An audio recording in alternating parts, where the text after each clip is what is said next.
All right, welcome everybody. Thank you so much for calling in today and joining us. I'm gonna get started with some intros and some housekeeping things, and I'm sure more folks will trickle on in the next couple of minutes. Thank you all for joining. I see some familiar names who have joined us and also some new ones as well.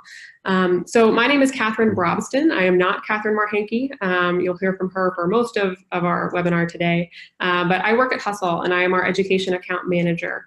And what that means is that I work with all of our awesome education clients who are using texting to meet their constituents. And so one thing that I'm really excited about doing here at Hustle is building an education user community where you all can really share ideas and best practices and lessons learned.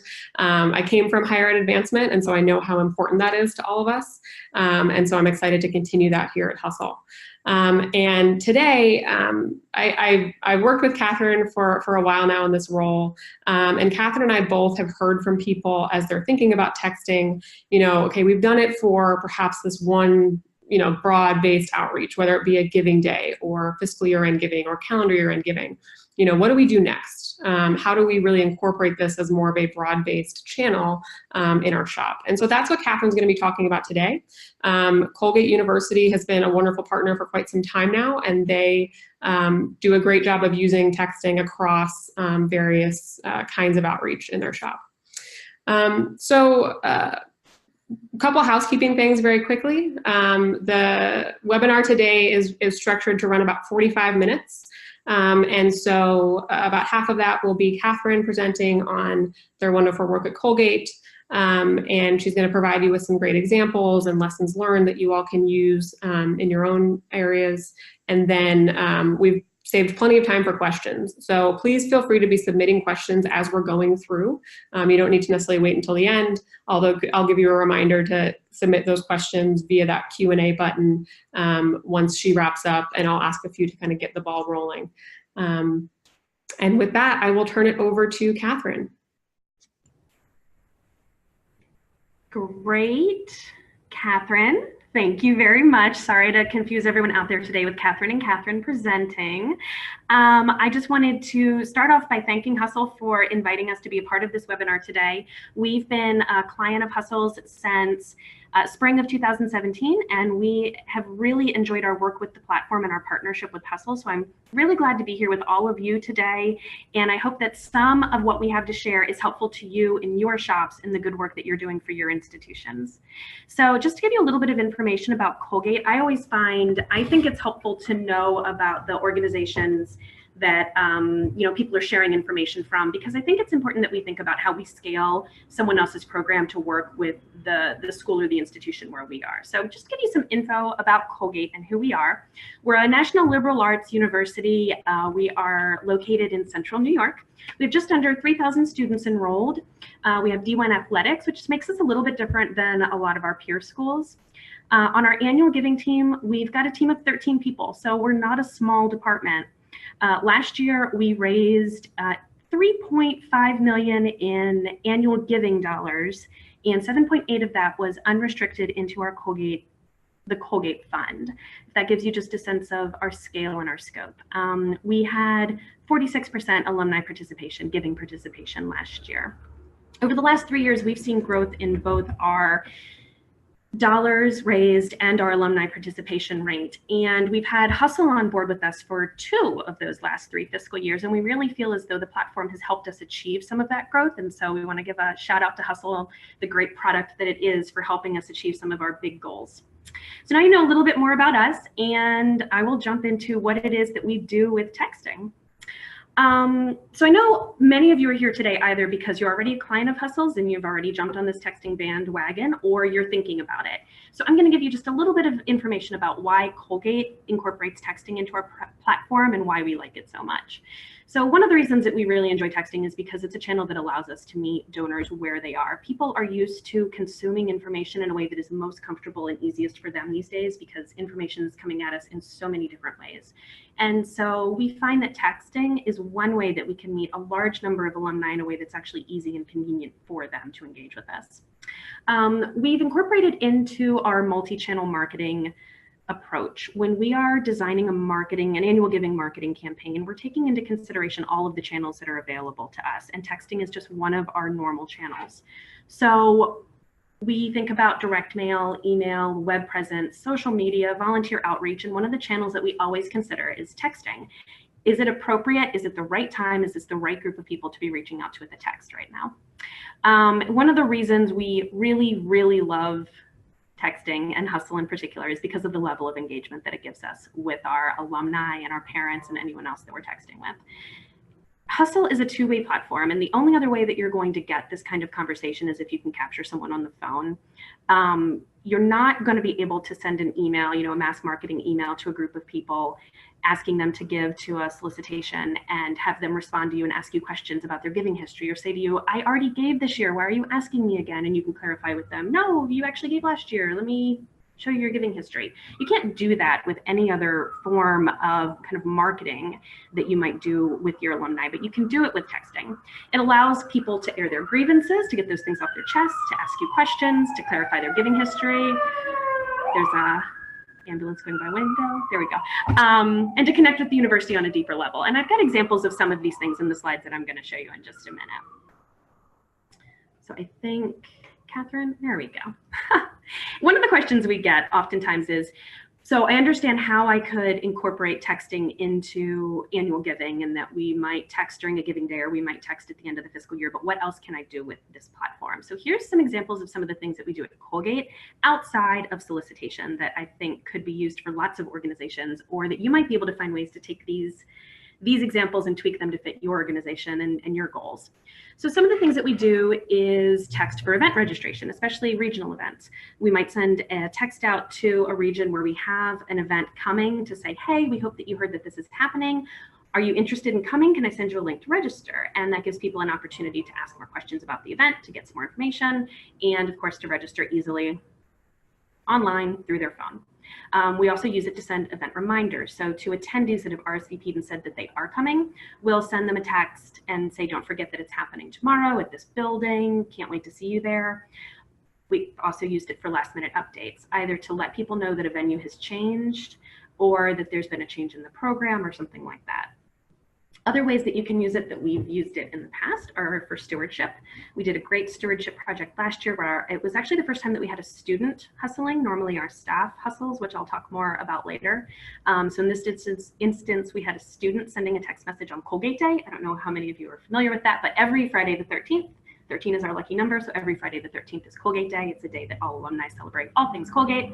And we had a student send a message to a select number of alumni and just wish them a happy Colgate Day. And the responses that we got to it were amazing. I do have an example of that later on in the presentation. We're dabbling in the idea of using texting as a VIP service. For instance, one thing you could consider that we are thinking about doing in the coming year or two is maybe we could offer texting as a service to our leadership donors at reunion. So after people show up to reunion, we send a message to those who are in our Leadership Giving Society and let them know, hey, if you need anything over the course of the weekend, this is like a concierge service for you. Please write to us and let us know. So maybe that could work for you in some capacity at reunion or homecoming, maybe for a family weekend type event. We also use it for parent solicitation and stewardship. So along with speaking to alumni, we absolutely find that it's a great tool to talk to parents. They're texting with their students. And so if they can hear from us, especially if we can personalize it to them and their students' experience, is a great way to connect with them. Just today, we came up with a new idea of how we're going to use texting. We're going to use it for volunteer recruitment. So we're going to be sending a hustle to a select group of people, and we're going to be asking them if they, A, hopefully that they received the email that was sent to them by the class manager, and B, would they like to have a conversation about coming on and being a class agent for us. So yet another way to just engage people in a way that's easy and convenient for them. Great. So I know that people are curious about like what types of messages do we send and how do those conversations go. So I've got a series of slides here. These are actual conversations that my team has had while we've been hustling. I have changed the names in here just to make things extra, extra private, so if you're curious, I did change a few names in these. So this is an example of kind of the opening that we use for most of our fundraising messages. Some of the things that we find are really helpful are to have a specific deadline when we're asking people to make a gift, because if we just ask them to make a gift whenever, they may, with the best of intentions, say, yes, I'll do it, and then get distracted and think I'll do it tomorrow or I'll do it next week, and then they never get around to actually doing it. So we find that including a specific deadline, we asked them to make their gift by June 30th. I think we sent this on June 28th. So it was, they needed to get it done quickly, which we find helps with effectiveness. We also find that it's really effective if you can bring up their giving history or something personal about them. So in this example, we're asking them to renew their support to a fund that they've given to in the past. And again, it just makes it, it sounds like a real conversation because it is a real conversation. It makes it so much more engaging and so much more personal for the alum that you're working with. One of the reasons I pulled this example was because this person went on to ask some questions. She wanted to know about what she gave last year. And she said this really nice thing about, thanks for reaching out. I know every dollar counts everywhere. I also wanted to throw that in case you haven't, ventured into your first texting yet and you're worried about the responses that you're going to get with your first campaign. We find a lot of alumni are actually really receptive to it. So we get a lot of really nice positive responses like that. So I threw that in there just to, bully up your confidence in case you haven't stepped off and actually run a campaign yet. So this person wanted to know about her giving history. We were able to, in real time, provide her with her giving history and thank her and give her information on how to give again. She went through, she made her gift via Venmo and asked, could you confirm that it went through? We were able to check it again in real time, saw her gift was there, right back to her and say, yep, it's all set, you're all good to go. You can't do that with a mass marketing email, you just can't. So that's one of the reasons that we love Venmo. And this is, or I'm sorry, not Venmo, Hustle. We like Venmo too, but we're talking about Hustle today. So this is one of the reasons why we really enjoy Hustle and some of the results that we get for it for fundraising. But if you want to see some examples of other ways that we use it, I've got some of those too. So the next conversation that we have, my friend, here we go. This is an example of what we do with an event. So as you can see, we've written to an alum and said, hi, this is Becky from Alumni Relations. Wanted to know if you heard about this event we had coming up in DC. Could I send you some info? And Kate says, yep, I saw it. I wanted to come. I'm going to be in town. Can you send me the info? So we sent her the info and there you go. Now she's able to attend the event. And again, she didn't have to remember to go back to an email. We didn't have to, it was obvious that she was interested in the event and she got busy and she got distracted by life and, hadn't come back to it. So this was a great way for us to get in front of her and get her information quickly and easily so that she could get registered for that event. Up next, we've got an example of stewardship. This is the Colgate Day message that I mentioned. I wanted to include this because I was a little, this was the first, as I said, this was the first time we had a student text and I was a little bit nervous. What if she gets people that write back to her and they're cranky and they're saying, why are you texting me? She got such great responses to this. She sat in my office for 20 minutes after kind of the pitter patter had died down and we weren't really getting a lot of responses. And I said, you can go at any time. I can handle, whatever comes in after this. And she said, oh, I'm having so much fun. I just don't want to leave. Like, this was really fun. It was so great to give this student this opportunity. She reached out to almost 500 alumni in a matter of less than 2 hours, sent them happy messages and got so many messages like this. How's the weather, which is a constant question we get here because this was on April 13th and it was still snowing. How are your finals coming? What are your plans for next year? And she was able to have these really lovely conversations with these alumni through this easy platform. A lot of people that just wrote back and said, happy Colgate Day. A couple of wrong numbers that wrote back and said, I don't know what Colgate Day is, but I'm really into fresh breath and happy Colgate Day to you too. So absolutely every response we got to this particular campaign was positive.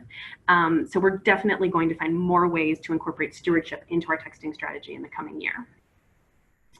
Up next, this is a fun example. This is an example in particular of a lapsed donor that we were able to re-engage through Hustle. I also think it's an example of the kind of VIP service that you can offer through the platform. So one of our agents reached out to this alum, Conrad, and asked if he would consider making a $13 gift to the Colgate Fund. The reason we asked him for that and not something more specific was because he, at this point, was so long lapsed, we considered him a non-donor. And so we were just asking him to make a participatory level gift to the Colgate Fund? He wrote back and said yes, and he'd been long lapsed for a long time, so that was great. We sent him the information. There was some back and forth where he started, and I've taken that out because it got a little long, but he was asking questions about, can you tell me, like, and we get this a lot, like, who are you? And we answer very honestly. We tell people, I work in the annual giving office. We provide them with our email addresses if they want to follow up in that way. So it was one of those questions like, do you work at Colgate? I do. Is there anyone who works in your office that graduated close to my class year? There is this person. And there was some back and forth and some exchange. Because of the lovely conversation that took place, this person ended up making a very generous gift that evening, and our agent saw the gift come through our online giving page and wrote back and just thanked him, again, in real time, because you can do that so much for his support. We'd asked him for a $13 gift, and he made a gift, more than $13. So he continued, to say, oh, you're a great salesman, good job. And she replied and offered to send someone to come and meet with him to give him information about what's going on campus, an update on the state of the gate, and hoped that they had talked earlier about reunion. He was coming up on his 40th reunion, but he didn't live in New York, didn't think he could come. And again, he'd been long lapsed and rather disengaged with the university. And he kind of slips in here at the end, thanks again, I might even come back for my 40th. He did come back. He came back to reunion, met up with a bunch of his classmates, talked with the agent who was speaking with him that night, really and truly has re-engaged with the university in a way that he hasn't been in a long time. And that's translated also into his giving since reunion, which is fantastic. And I think this is a really great example of the VIP service that you can offer by being able to speak to someone in real time about either their giving or whatever else is going on, and also the ability of a text message to re-engage a disengaged or a long lapsed donor. So I think this is our last example. This is a solicitation that we did for parents. As you'll see, our agent here was able to, first of all, with a really easy hustle merge, include the student's name who's currently attending Colgate, so that this parent really knew that we knew their information and that we were really talking to them. We asked if she could give to a giving challenge, a one-day challenge that we had running. She said that she'd gotten it, asked some questions. We were able to answer the questions. She made her gift. And then she came back with this little extra piece of information. Her grandfather was class of 1939 and a huge alumni supporter, and her daughter's loving her experience at Colgate. She's glad to have helped. Again, it's just really nice that, it's really nice that people feel like they can make a gift and that they can share a little bit with us, right? That they can give us a little bit more of their story and allow us to just engage with them in a way that we can really show our gratitude and our support for the ways that they support our university. Or again, answer their questions, clarify their concerns, or whatever the case may be. So some of the lessons that we've learned at Colgate over the course of our different types of texting campaigns. One big thing was that older alumni will engage, and they will give they'll engage via text, and they will give via mobile giving, or online giving. When we started up with this platform, we really thought that it was going to be a platform specific to kind of the millennial generation. And so we started there. We started by kind of testing with a smaller group of our most recent alumni, and we worked our way slowly back. At this point in time, we text all the way to the class of 1970, and we see great results. Now, we absolutely do have people that have written to us and say, please don't text me. So we don't text them anymore, but we still see fabulous results. I mean, my example from a couple slides ago, he was class of 1978, if I'm doing my math correctly. Yeah, that sounds right. And he was engaging with us on text. He was making his gift online. So I'll say, definitely don't be afraid to test your older alumni and see how they respond. Everyone's going to have a different tipping point, right? Our alumni bodies are all different, but don't be afraid to go down that route. We found that a really good mobile responsive giving site is really important to the success of your solicitation hustles. In the beginning, we were using one page that isn't terribly mobile friendly. We switched to a different provider that we have that has a much more mobile responsive site, and we saw an immediate increase in our fulfillment on pledges. So I think that that's really key. If you have a platform that you can offer to people like Venmo, which is another easy way to give with a phone, absolutely offer it when you're hustling. invite your alumni into a conversation. As you saw with all of the examples I just shared, every single one of those, with the exception of the stewardship one, was asking a question. You know, we never just said, our fiscal year is coming to an end, hope you'll make a gift, here's a link. We always ask them if they would like to get a link, because first of all, I think it just makes us sound more real, right? And less spammy. And second of all, it gives them the opportunity to ask questions and to feel like we're really concerned with them and that we are a person having a conversation with them. And that is why we text after all, because we are people having real conversations. My caveat to that is, unless you don't want to hear from them, at our last reunion, we sent two kind of event update hustles. One, very straightforward, said, and it was just sent to reunion attendees, and it said, this event has been moved from this location to this location. And we got a couple of people that replied back and said, okay, but that was it. Then we had another one where we wanted to let a certain class know that they were able to go and participate in this late night pizza party, basically. And we wanted to give, it was a result of a competition we had won, and one of the alumni in their class had like earned this prize for them, basically. So we wanted to give a shout out to that person who had done that work and that earned this prize for his class. And that script was written a lot more like our other scripts, where it said, hi, this is so-and-so from Colgate. Hope you're enjoying reunion. Wanted to let you know that you can do this thing tonight, thanks to so-and-so. And because it was so conversational and sounded like a real person, they treated it like a real person. And for the rest of the weekend, that agent was getting questions about, like, I don't know how I'm going to get to the airport this weekend, and had many conversations with people about bringing ranch dipping sauce to the pizza party. And we, on looking back on it, we were like, well, that was probably not the right approach. We probably should have just said, a thing is happening and it's really great, and go, and not make it sound like a person was texting them. So I would say that our lesson learned there was always invite them into a conversation, unless you really don't want to have a conversation with them, in which case don't do that. We've found that Hustle is a really great way to keep your data clean. Over the course of the first year that we hustled, so our first fiscal year end all the way through calendar year end, we cleaned up about 2,000 phone numbers out of our database that either were wrong numbers, they were numbers attributed to the wrong alum, so maybe it was the right number for the household, but it was actually the wife's cell phone, not the husband's cell phone, or something like that, or they weren't cell phones at all. And as a result of that, we've got much better data when we go into calling. We're spending a lot less time trying bad numbers, because we've gotten really good feedback on what are good numbers to contact people and what aren't. It's a great way to involve departments outside of annual giving. You've seen a number of examples there. Our Office of Alumni Relations is now hustling. Our Special Events Office is hustling. Our Parents Fund and our athletics teams are hustling as it relates to fundraising, but still, you know, there's potential to grow that in other ways too. So definitely involve your partners within your advancement department and across campus, because there's lots of ways you could use the tool. We find that segmenting and personalization is really important, and that making a specific ask is really helpful. If someone's maid is a regular, you know, leadership donor, you don't want to ask them to make a $50 gift. You want to ask them to make their leadership level gift. If someone is a regular participatory level donor, you don't want to do the opposite, right? Because you might just completely turn them off. It's the same thing we do with email, and we all know how to do it, right? So we apply those same segments and asks that we would in an email to a hustle. We find that deadlines drive results, as I said before. I would recommend waiting until you're close to the deadline for something and then hustling and asking people to respond within 24 to 48 hours, because otherwise they just get distracted. We all do.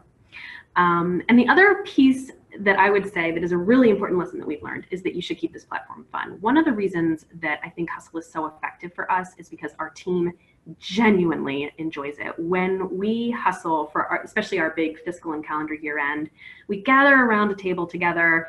We, you know, sometimes we plan it so that we stop and we have a dinner break and we enjoy a meal together, but we laugh and we joke and we send messages and we get great responses and we watch gifts trickle in and we enjoy it. It's great team building, and it's so much fun because you get to see in real time, like, results of your work. So absolutely keep it fun. It's a fun platform. You should have fun with it, and the alumni that you're engaging with should be having fun with it too. And I think, yeah. Awesome. Well, thank you so much, Catherine. I really appreciate that. And I'm going to go ahead and show a bonus slide here of the Colgate team having fun. This is my great team that I work with. So a little shout out to all of my friends in Colgate's annual giving office, and hustle, because we love to hustle. So I'm going to dive into Q&A. I've seen some questions already coming in. I'm going to ask one to kind of get us started, and then I'll start to organize those and pitch them over to you, Catherine. So one thing that you and I have talked about, and that you know is coming, is you just mentioned at the end this great list of other teammates and other departments who are using Hustle. And you all were the first ones. And I think one thing that I hear questions about is, how do I get, how do I work on this with other colleagues in other departments? How can I bring this to other units? And I'd love to hear a little bit from you about how you have done that and kind of invited people in to make this more of a comprehensive campaign. Absolutely. So what we did, and what I think could work for most departments, is first we got comfortable with the tool. We did some hustling, we did some testing, we saw what was working for us, what wasn't working for us. And then we invited our colleagues in just to see what we were doing. We said, you should really see this thing. It's really fun. So we invited them to our hustle parties. We shared a sandwich with them, and we just showed them what we were doing. We would let them jump onto our accounts and do some of it to see how easy it was to send them and respond to them.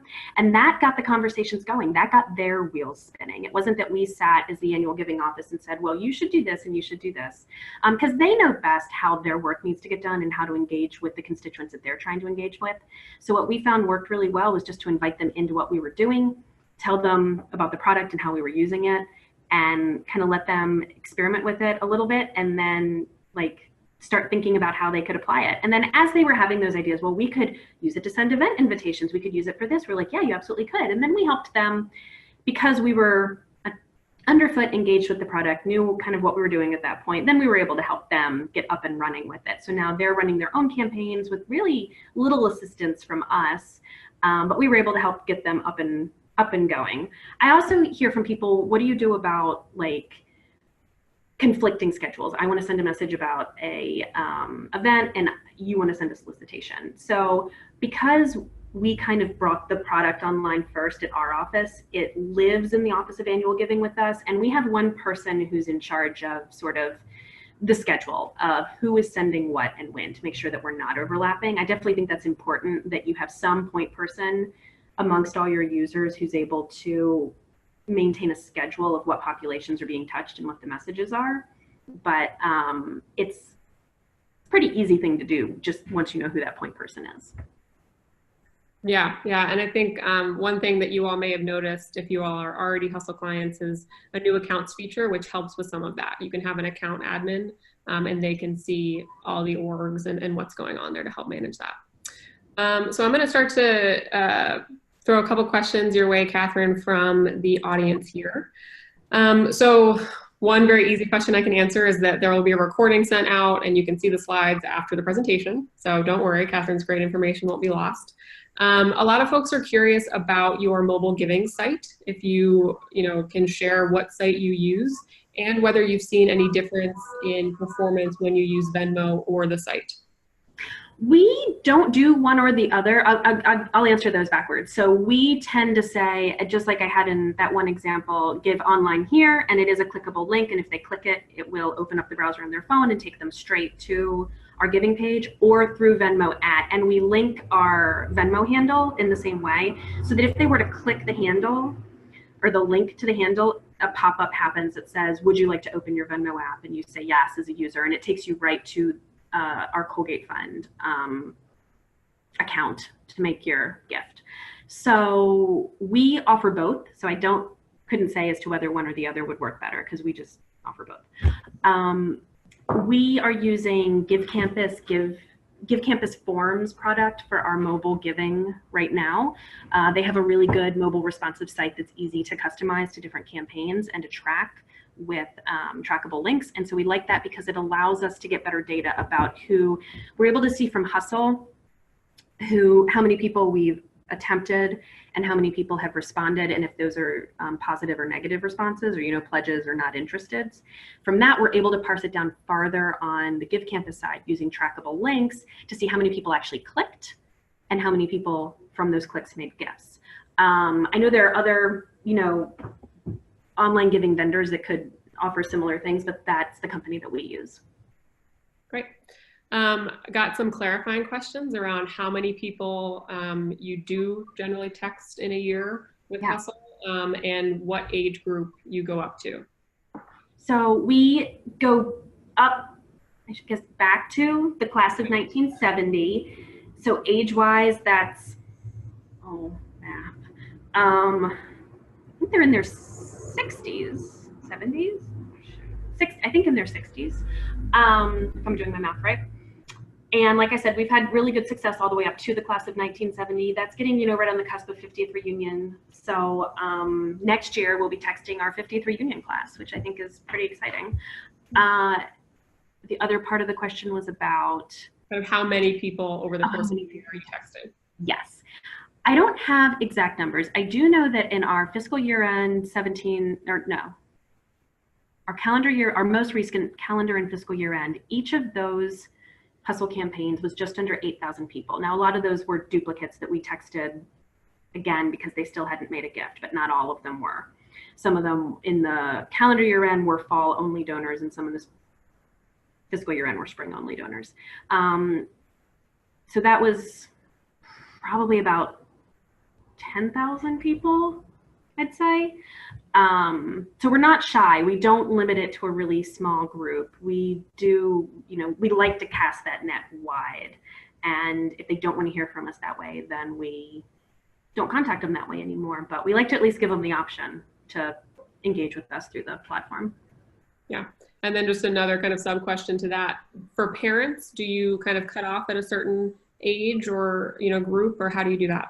No, we really don't. And I don't even know if we have that data about parents, like how old they are. So for parents, it's about the fact that their child is currently enrolled.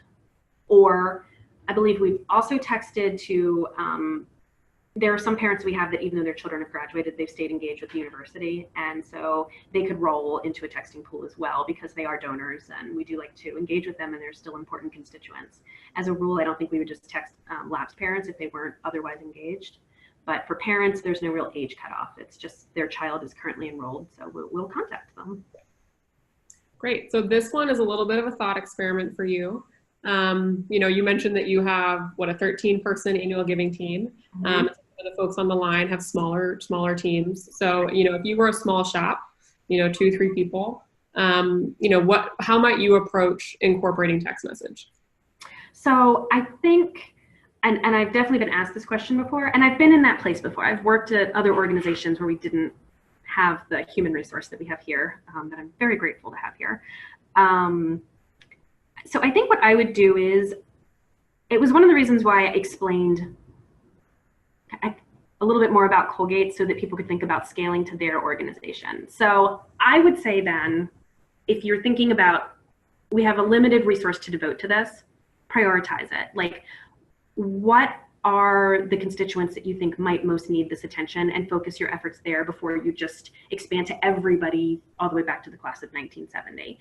So if you need to, maybe contacting lapsed and never donors right off the bat isn't the best move for you. Maybe what you should be doing is thinking about segmenting that down to Libunts and Sybunts and seeing what kind of responses you get from that and building your platform from there. One thing we found, especially the more we've done it, is that it doesn't take us long at all to contact 8,000 people. So I think that even a group of 2 or 3 people could contact 5,000 people in a couple of hours and still have meaningful conversations. Now, someone will have to be checking these accounts into the evening. People will continue to respond late that night and for a couple of days or even weeks later, but it's on your phone. It's an easy thing to check. One of the things we do here is we kind of decide who's in charge of the platform once we leave. We take turns, so I'll take it for an hour, someone else will take it for an hour, and then we stop at 9 o'clock and we start again the next day, and everyone is responsible for logging back in, checking their own messages, and we all kind of keep up with it for a few days after that. So I think that even if you only have 2 or 3 people that could sit down and do a hustle, you could still do a lot of engaging, certainly more than you could ever do sitting at your desk making phone calls with those same 2 or 3 people. And I would just prioritize what's most important to you in terms of engagement and kind of widen from there as you get comfortable with the tool and as you find the methods that are working and resonating with your constituents. Great.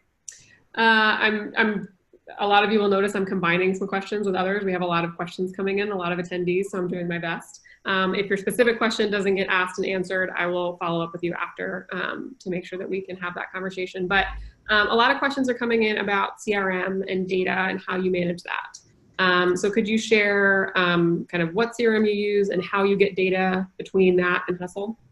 So that's an interesting question for us. We're actually going through a CRM conversion right now. So up until this summer, we've been using Banner. We are now officially live with a Blackbaud product. So I'm not entirely sure of how things are going to work moving forward, although I've no doubt we're going to figure it out.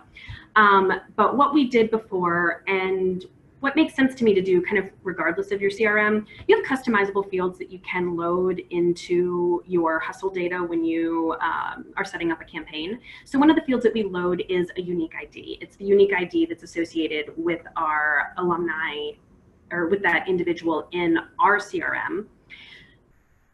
And so what we do is we load that in along with their name and their giving history and their phone number and everything else. After the campaign is done and we pull the reports back out of Hustle, we're able to use that ID to see who either said yes or no, and from there, using their ID, what the gift result was. So it takes a couple of days for us to get this all kind of worked out because gifts have to be processed and posted. We all know, there's a process to these things. So a couple of days later, when the majority of the gifts have gone through, either have been made online, they've been processed, they've been posted, they're living in the CRM now, we're able to basically say, well, of the people who said yes, who actually came through and made a gift. I'm hoping that as we are moving into our new CRM, we're going to be able to continue to refine and build on this system that we have. That's the way we've been doing it. So it's doable. It involves some manual work on someone's part to kind of get that done, but that's how we've been doing it.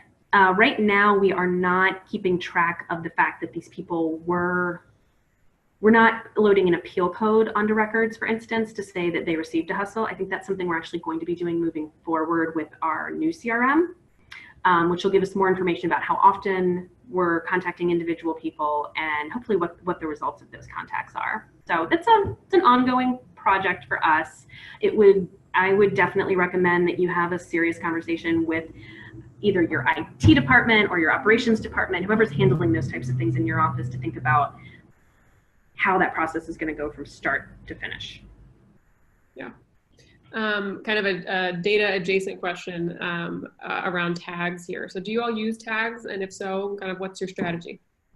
Do we use tags? Do we use Hustle tags? Yes, Hustle tags. So let me back up for a second for the audience. There's an opportunity within Hustle to basically apply tags to different records to help you categorize them. And then when you export the data, those can come out with the, with the record. So yes. Do you all use tags?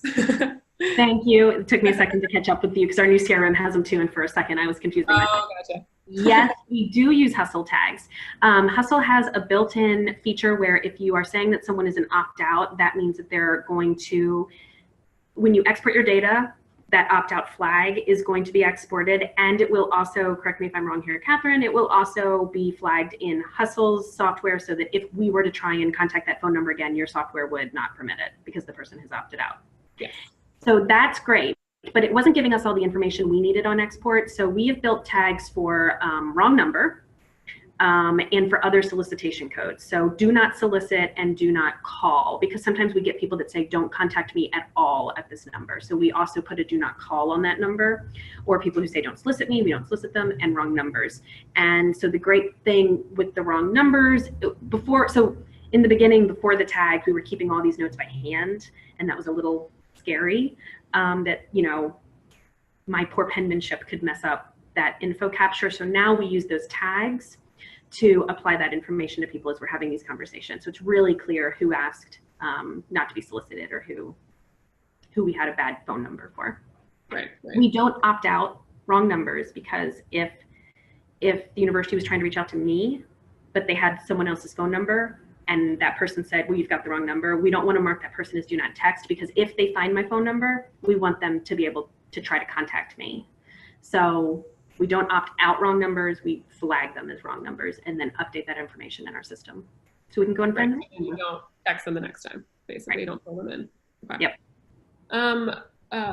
We have a question about how you kind of balance this with other appeals throughout the year. So do you exclude the alumni you text from any other appeals throughout the year, or are you just kind of layering this on to your other outreach? We layer it on, but that's sort of our approach. So when we are building a appeal, or as I think of it, more of a marketing campaign, as I said, we're very multi-channel in our approach. So what we do is we develop a population of everyone who we're going to contact at some point during this campaign. And then we break that population up like everyone does. You know, who are we talking to about their leadership level gifts? Who are we talking to about remaining a loyal member of our consecutive giving society? Who is a live aunt? Who is a never donor that needs to be, you know, kind of wooed into just making a $13 gift? And then we decide which populations we are going to be approaching with which channels. So again, we think about direct mail, email, web presence, volunteer outreach, social media, phone-a-thon, and hustle. So it's just one of the channels that we incorporate into a larger campaign. Same thing really when we do events. People generally are getting a paper invitation and or an email invitation, but then they're also getting a hustle saying, you know, we really do hope that you'll come, and can we send you this link? The same way that you generally wouldn't send just a direct mail or an email to people. This day and age, you really do tend to send both unless you have good reason not to. We do the same thing, we send both. What we do is we structure the campaign in such a way that they're not getting these things at the same time. And we try to think really strategically about what makes sense to get when, you know. So we direct mail at the beginning generally, there's email follow-up, there's social media that's running in ads that are running in tangent with the campaign that are complementing and giving the same kind of messages. We tend to put hustling toward the end of the campaign when the deadline is really approaching, because that's when we find that it's most effective. And we won't send them, you know, a marketing email on that same day. We'll send it a day or two before. And then we might do personal outreach afterwards, but we wouldn't do it on the same day. So that's how we keep from overloading. Again, different, you know, alumni bodies, different constituents are used to receiving different things. And so you would have to tweak that to fit your alumni and what they expect from you and what won't overwhelm them. It works, but that's what works for us. Mm-hmm. Great. Some other questions are coming in about some of the results that you've seen. So yeah.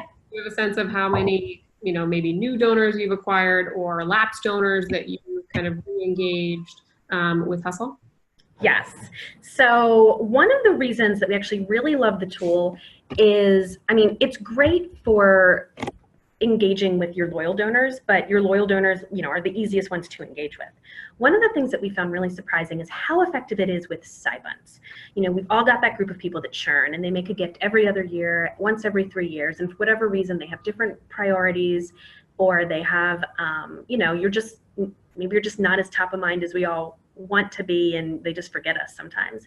And one of the reasons we really enjoy Hustle is because we found that it's really good for re-engaging those side-bunt donors. And I think it's because it gives them an opportunity to ask those questions, to clarify. Many of them feel like they've made a gift, and we're able to say to them, you did, but it was 18 months ago. and then they're like, oh gosh, well, if I'd have known, I would have done it. And we're like, well, we sent you a lot of emails, but that's okay. Here's a link. You can make a gift now.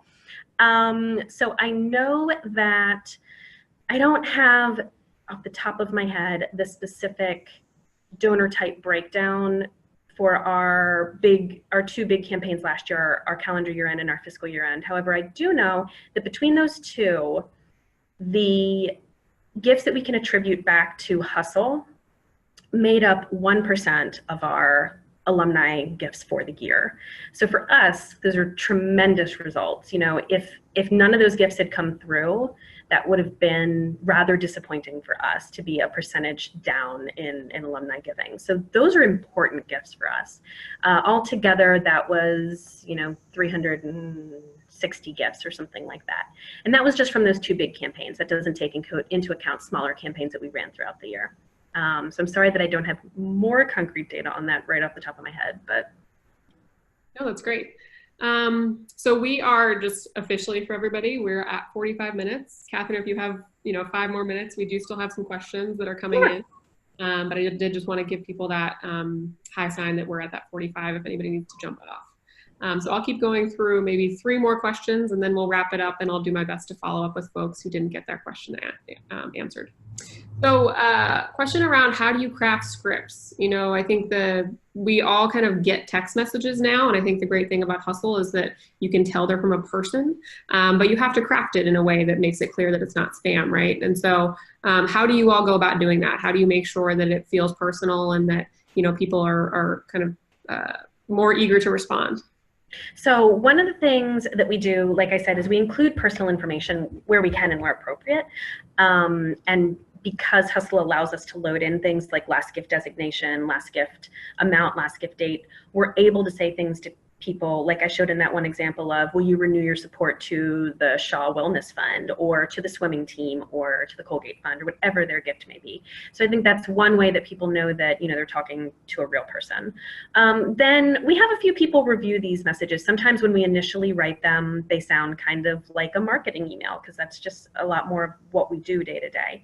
So we'll pass it around and we have a few people kind of review them. I aim to get them as short and sweet as possible. I feel like, having a big, unexpected, wordy text message come through to your phone could be rather off-putting.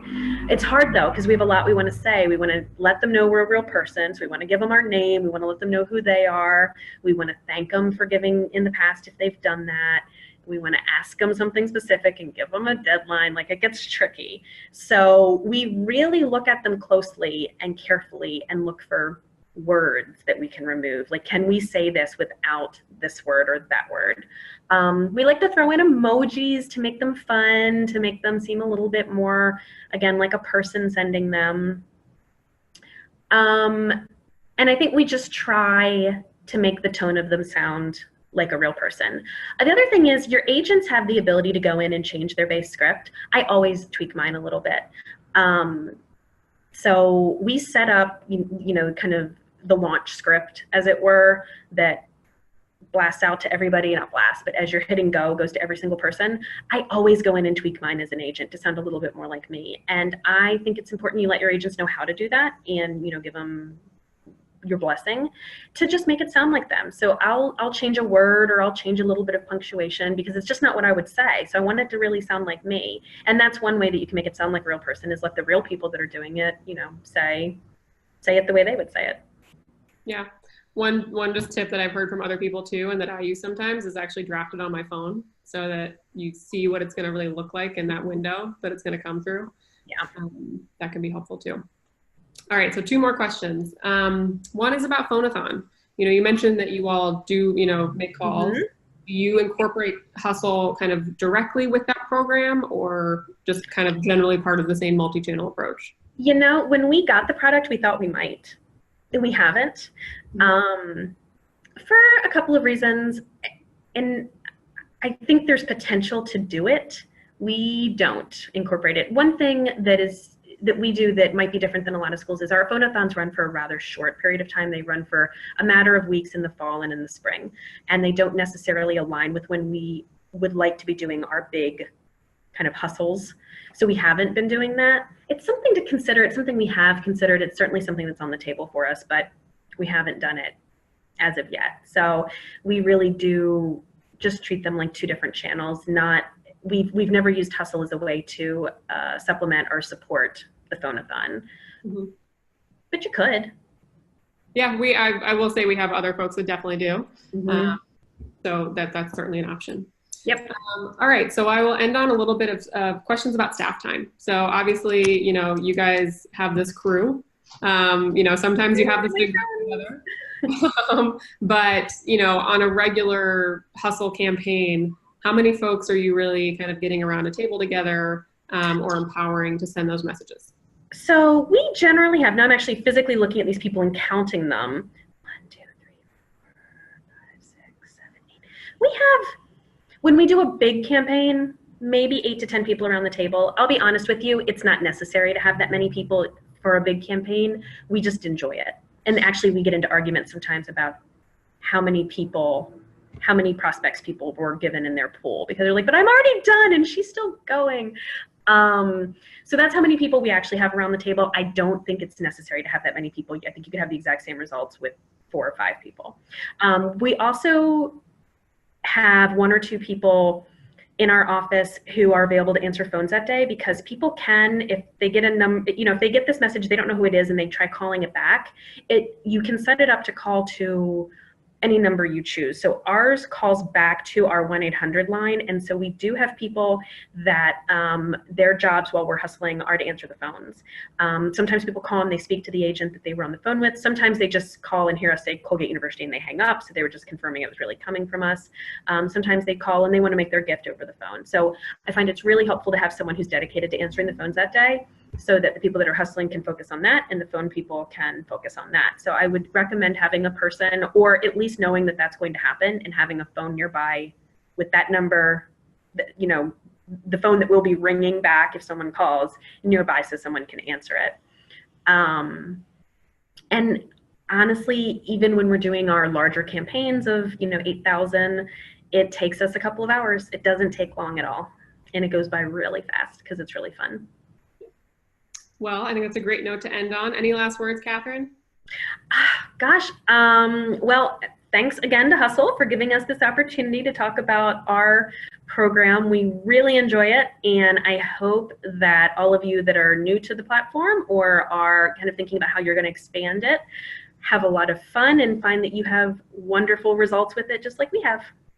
Well, thank you so much. I'm sure you're being showered with silent applause right now. Participants. But I really want to thank everybody who took time out of their day to join us. I'm sorry I didn't get to quite all of the questions, but I will go through and try to follow up with you all so we can continue this conversation. I find that whenever we get higher ed hustlers together, there's never enough time. So this will be a continued conversation, and I really appreciate your time. Thanks, everybody. Thank you.